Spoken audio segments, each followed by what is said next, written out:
Well, for whom the Sweetie Belle tolls.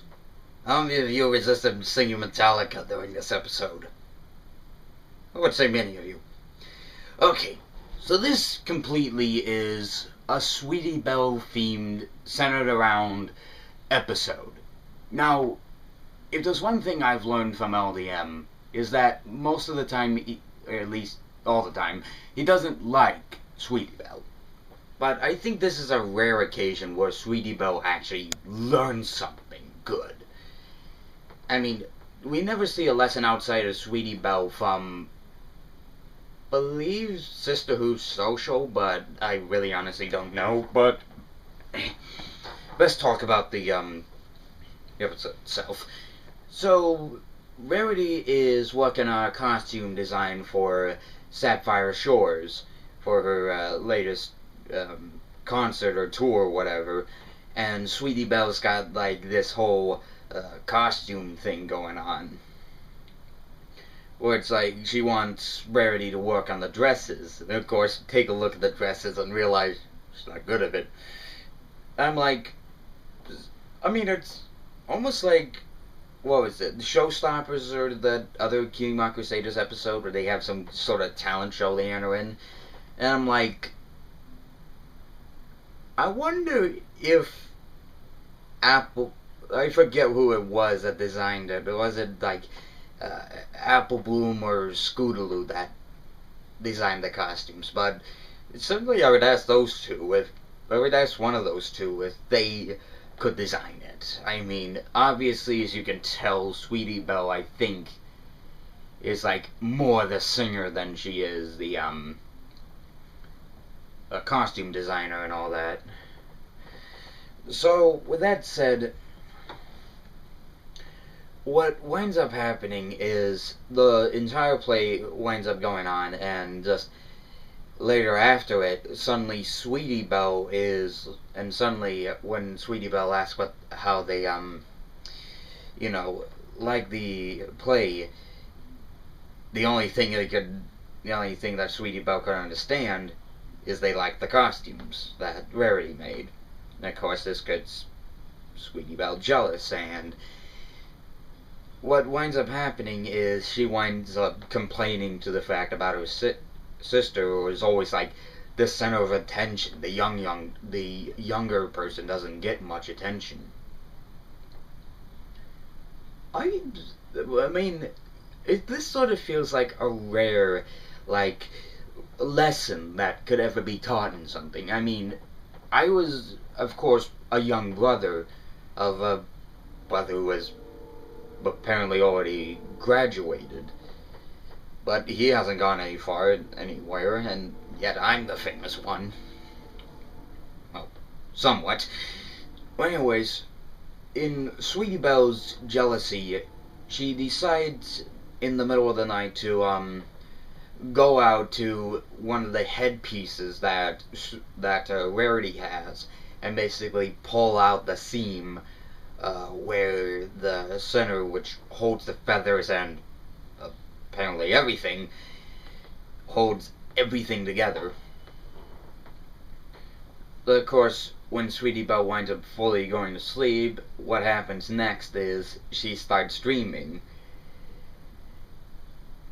And basically her dream is basically her going to like think like the Ponyville version of the Oscars. It's weird how they're adding these pop cultural references.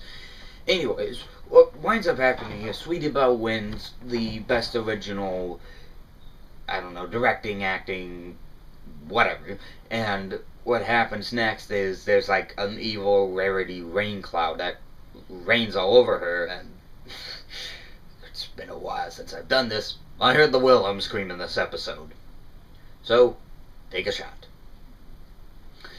Well, that said, what happens next is basically this Rarity rain cloud winds up melting Sweetie Belle's Oscar, and basically in the dream, of course, Luna comes in and tries to teach the ponies a lesson. Sort of like a nod to Sleepless in Ponyville with Scootaloo and Luna. It's like, I feel as if she's becoming the Freddy Krueger of MLP. Except she isn't going around killing ponies. She's more teaching them a lesson. So with that said, the play continue, Luna winds up getting Sweetie Belle and showing her visions of, like, the past and the future. Her past, present, and future. She shows her past first of what happens, like, during her 5th birthday. From Sweetie Belle's perspective, it looks like Rarity was the one that stole the entire party, but it was just like Rarity trying to entertain the kids.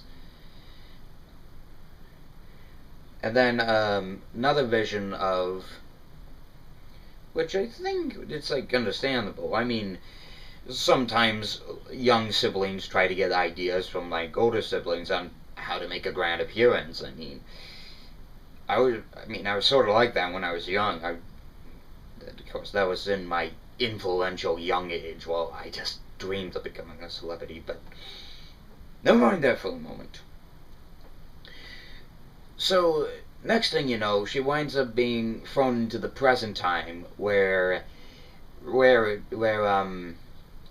it shows off, like, I think, like, I don't know, either around the time of the play Sweetie Belle has and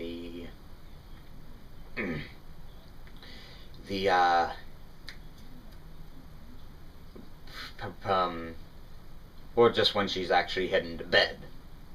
Either it's before the play or when she's heading to bed. It's really honestly hard to tell. I mean, you have to be in an analysis, or just like, I don't know, I have to ask Dave Polsky if he ever makes it to Everfree Northwest what the story called for when they were envisioning the present. So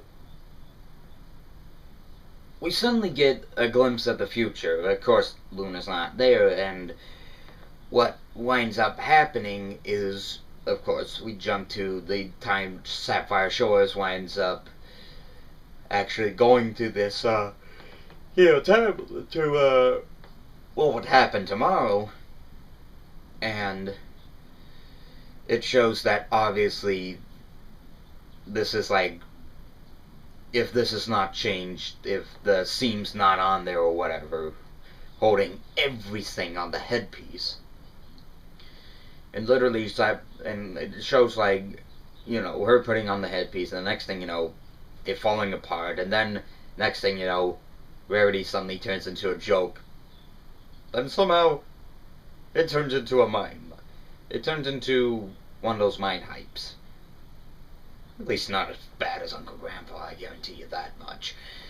But Sweetie Belle wakes up and realizes she had made the wrong decision, and basically she calls Apple Bloom and Scootaloo, and they travel on the Friendship Express to Camelot to where Sapphire and Rarity are, showing off the dresses. And of course they can't get in because obviously there's a bouncer basically guarding the place. But the next thing you know, within a few seconds, they get the idea to basically glide using Apple Bloom's tail. I'm surprised that they could even come up with that in a few seconds. Anyways, they wind up like basically sliding down that wire going from obviously the building where Rarity and Sapphire Shores is, and apparently a cafeteria, a cafe, apartment. Camelot's very confusing. So, anyways, they wind up gliding in. The three get inside. Sweetie Belle winds up stealing the box from Rarity before she can reveal what's inside there, and the next thing you know, they go running all over the place like a Scooby-Doo chase, until Sweetie Belle winds up coming in a room where apparently Luna is, surprised she could even get access in there, as she winds up pulling out a spool of thread and a needle, and then they wind up sewing, of course, the piece on there, and adding a little something, which we don't see till later on.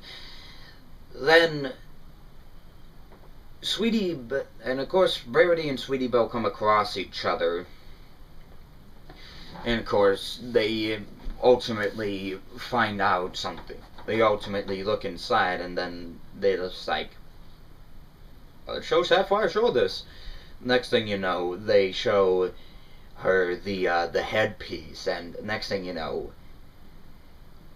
it's she's in the headpiece, believe it or not, instead of an eye, it's a dolphin, which a dolphin apparently is Sapphire's dream animal.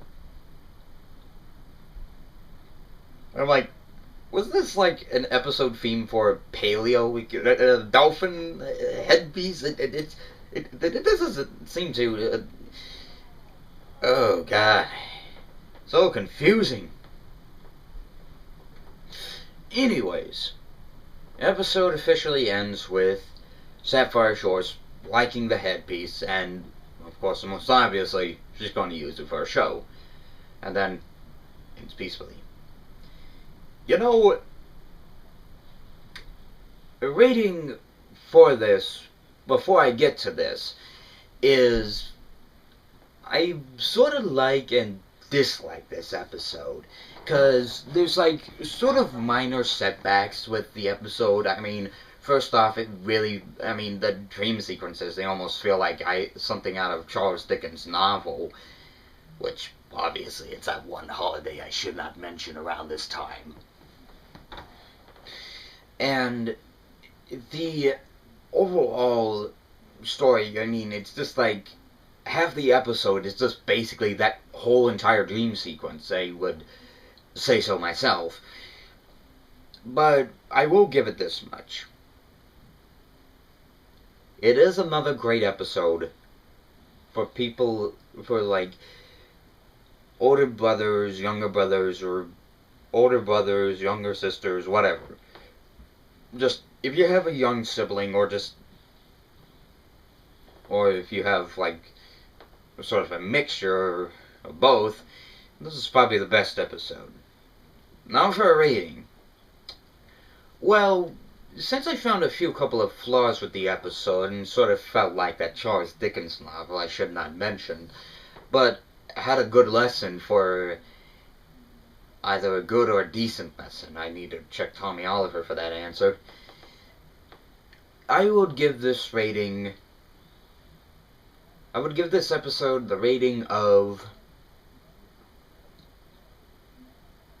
nearly 100 A-OK, 9 out of 10.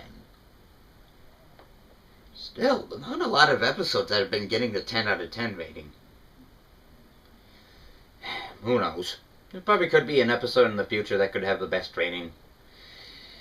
Well, anyways, that's it for the MLP Vlogs. Now, see what happens next. I'll see you guys next week.